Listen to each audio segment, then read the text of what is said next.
Well, happy Tuesday. I hope you're doing well. Welcome back to our serious study of the topic of joy, which we said is the serious business of heaven. We've been looking at Paul's letter to the church in Philippi, taking it very slowly, but joy is the big topic, so we're sort of pulling this apart this week. And so far we've said that God is the most joyful being in the universe, and we've noted that we are commanded to be joyful. Today, I want to note that life works better when we're joyful. This is true in a handful of ways. First of all, we're happier when we're happy. Most of us get this. Kids get this. I emphasize this because there's a whole camp of intellectuals who do not get this. They pride themselves in being sullen and cynical. They have somehow convinced themselves that this is the dignified response, which means that they're only happy when they're sad. There's an irony there. Let's not try and unpack it. As Peter Kreeft has pointed out, some things are so simple that only a PhD can miss them. We are happier when we're happy. Second, joy complements love and hope, which we're told to lean into.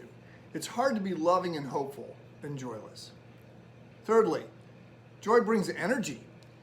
Nehemiah wrote that the joy of the Lord is our strength. Its chronic absence makes us weak.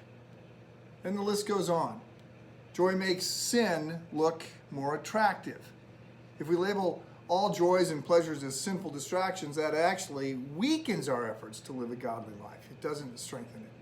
As Dallas Willard wrote, failure to attain a deeply satisfying life always has the effect of making sinful actions seem good. And I should also note something C.S. Lewis spends a far bit of time pointing out. That is that it's impossible to be full of joy and pride at the same time. This is something he really develops in the Screwtape letters, which is this letter from Uncle Screwtape to the young nephew Wormwood, who's just being schooled in the art of being a demon, so everything's upside down. But in the Screwtape letters, this imaginary correspondence between Screwtape and Wormwood, his underling, there's a section in which Lewis talks about joy. And Lewis has the senior demon keep saying, keep your charge, keep the human that you're trying to tempt, keep him away from joy.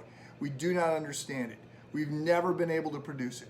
We know that it accompanies music and that it happens in heaven and that bad things happen, which means good things happen, bad things for Satan. Bad things happen when people are joyful. So he also says that one of them is that people who are joyful have less pride. So, God is the most joyful being ever. We have been commanded to be joyful. Life works better when we are joyful. So be joyful. Rejoice in the Lord always. Again, I say rejoice. Have a great day.